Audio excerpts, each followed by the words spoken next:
मोहम्मद साहब, ये क्या मसला है सलमान अकरम राजा साहब का और बैरिस्टर गौहर का और फिर बैरिस्टर अली जफर का?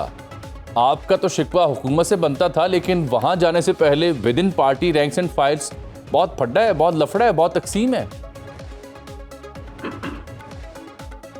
बिस्मिल्लाहिर्रहमानिर्रहीम, या का नाबुदु व या का नस्तईन। देखिए, इस तरह है कि मैं आपको बताता हूं और ये मेरा फर्स्ट हैंड एक्सपीरियंस है कि मैंने खान साहब के साथ मुलाकात के लिए मैंने पर्सनली हाई कोर्ट को मैंने दरख्वास्त दी थी और मुझे उनकी तरफ से ऑर्डर्स आए थे कि चले गए, तो मैं चला गया और अपने ऑर्डर्स वहाँ जमा करा दिए। ठीक।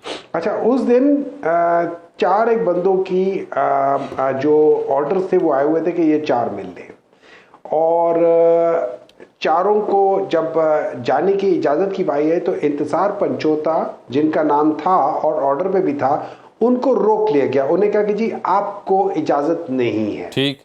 अच्छा, ये जेल इंतजामिया ने रोका ना? खान साहब ने मुझसे पूछा, ये इंतजामिया ने रोका। ठीक है। अब जैसे यहाँ कहा जाता है ना, जब यहाँ कहा जाता है और ये आपके सारे बाकी सब लोग कहते हैं कि जी खान साहब अंदर से कहते हैं कि कौन आए कौन नहीं आए, तो फिर जब मैं अंदर गया तो खान साहब ने पूछा कि हम, अच्छा दो चले गए, दो को नहीं जाने दिया। तो जब हम जब चले गए वहाँ बात हुई तो खान साहब ने कहा कि बस आप दो हैं, बाकी कहाँ हैं? मैंने कहा जी उनको आने की इजाज़त नहीं दी गई।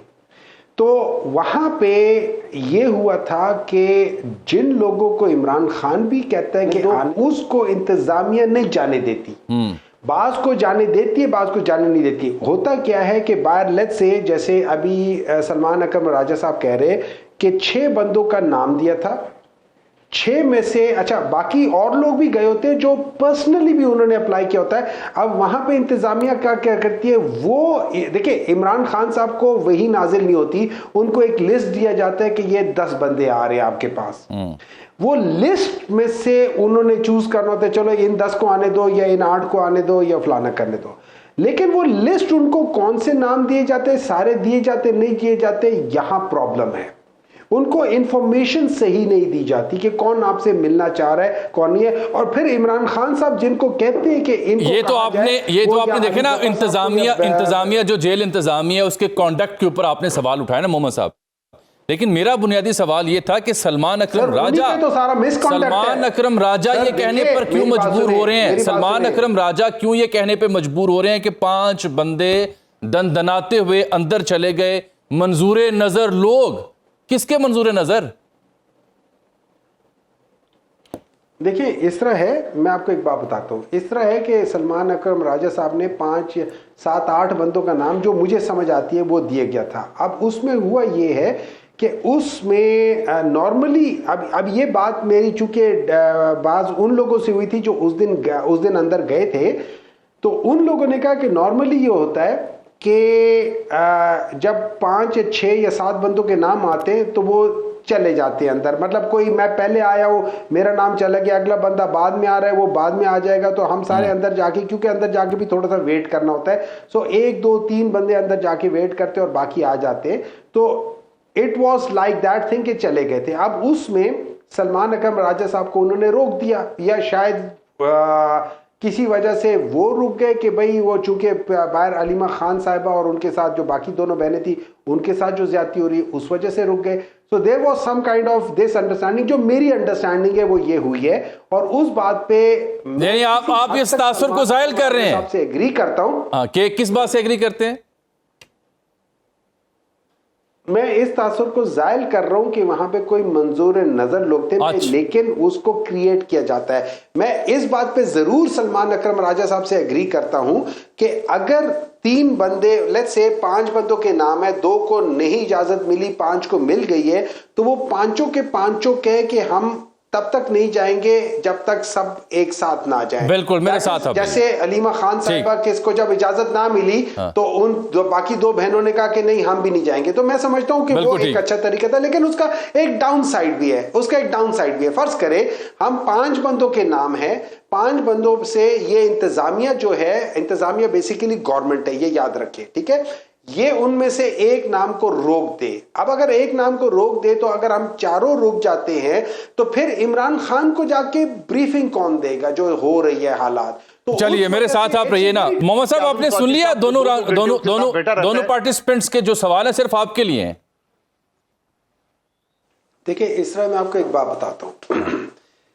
अब आप इनसे, एक है लॉ का स्टूडेंट है, कहते हैं मैं लॉ का स्टूडेंट हूं। अब ये याद रखना कि लाइक नालायक स्टूडेंट हर किस्म के होते हैं। ये आप किसे लाइक कह रहे हैं और किसे नालायक कह रहे हैं कि जी मैं वैसे ही कह रहा हूं, मैं तो जनरली एक बात कर रहा हूं। डोंट गेट अपसेट ना, डोंट गेट अपसेट। मोहम्मद साहब, अब अगर आप पर्सनल अटैक करेंगे तो मैं ये बोलूंगा आप सेनेटर बने, इमरान साहब को इंजेक्शन लगा के बाल लगवा के। आपकी काबिलियत इतनी है, आपकी पीटीआई में कुर्बानी इतनी है कि आपने उनकी बाल लगवाया तो आपको सेनेटर बना के जातियात पे नहीं आओ। आप जो मर्जी कहते हैं, आप जो मर्जी तो आप उन्हीं तक आप जो मर्जी कहते हैं खोलना पड़ेगा। आप जो मर्जी कहते हैं, ब्यूटी पार्लर जो आपने खोल के रखा है ना, तो आप इसी पे सेनेटर बने हो, बाकी आप जो मर्जी कहते हैं। देखिए ना, अब अगर आपको प्रॉब्लम हो गई है तो मुझे बोलने दे, कम से कम आपके अंदर नहीं, आप जब जायलाना बात करोगे उसके बाद मुझे जवाब देना पड़ेगा। मर्जी बोले मैं आप जो बताओ, आप ब्यूटी पार्लर तक क्यों रहे, आपको सियासत करनी पड़ता है। जब आप बोले थे मैं अब आपको तकलीफ हो रही है, अब आपको तकलीफ हो रही है जब मैं बोल रहा हूं तो आपको आप अटैक करोगे, आप अटैक करोगे, मैं पठान हूं, मुझे तो तकलीफ होगी। देखिए मैंने भी आपके सारे झूठ सुने हैं ना, तो मैं क्या करूं? मैंने आपके सारे झूठ सुने हैं, मैंने आप बेशरम आदमी हो, आपको फर्क नहीं पड़ता। मैं नहीं सर, नहीं मैं आपसे गुजारिश करूंगा। नहीं सर, मेरी गुजारिश है मेरे प्रोग्राम शाहिद साहब ना, जब ये बात करेंगे तो सुनना भी पड़ेगा। शाहिद साहब ने सुनना पड़ेगा ना, सुनना पड़ेगा ना। ये इनसे जरा पूछो, ये बाल लगवाने का किसकी क्या कुर्बानी पीटीआई में, ये कौन से धरने में था, ये 26 नंबर को कहां तक छुपा हुआ था। ये गरीब आदमी को गोली नहीं लगी, इसको क्यों नहीं लगी? MNA को गोली क्यों नहीं लगी? भगोड़े छुपे होती हैं। तो लेट मी से what I have to say and you keep quiet and let me say it, ठीक है? अच्छा, इस तरह ये है कि सबसे पहले ये याद रखें कि अगर डॉक्टर हुमायूं या कोई पॉलिटिकल आदमी, चलो ठीक है उसको छोड़ दे। मुख्तसर एक छोटा सवाल आपके लिए मोहम्मद साहब, क्या ये बात दुरुस्त है कि बैरिस्टर गौहर साहब ने स्टेप डाउन करने का पेशकश की है पार्टी को? देखिए जी, मैं आज बैरिस्टर गौहर साहब के गौहर साहब की बात कर रहे हैं। जी। मुझे उसका इल्म नहीं है, मुझे अभी वो किया है, लेकिन मुझे उसका इल्म नहीं है कि उन्होंने किया है या नहीं किया, इसका मुझे इल्म नहीं है। मैंने इसका ज़रूर है कि कल इस वाक़े के बाद मेरे ख्याल में वो और सलमान अकरम राजा साहब वगैरह उन लोगों ने जॉइंट एक वो भी की थी, स्टेटमेंट्स भी दी थी मेरे ख्याल में, if I am not wrong, ठीक है। लेकिन otherwise I am not aware of this thing कि वो इससे स्टेप डाउन करने के लिए कह रहे या नहीं कह रहे। लेकिन अगर मैं उनकी जगह होता और इस किस्म का मेरे ऊपर बात आ रही होती तो मैं भी शायद स्टेप डाउन करने का कह देता कि यार if there is no trust on me then I will step down. लेकिन हैविंग सेड दैट थिंग, मेरा अब मुझे नहीं पता इसका ऐसा है या नहीं है, तो आपका सवाल का जवाब है I am not aware of that thing. बहुत शुक्रिया आपका हुमायूं मोहम्मद साहब, सीनियर रहनुमा, और कादिर खान मंदोखिल साहब पीपल्स पार्टी, नासिर भट्ट साहब PMLN, आप तीनों का बहुत शुक्रिया।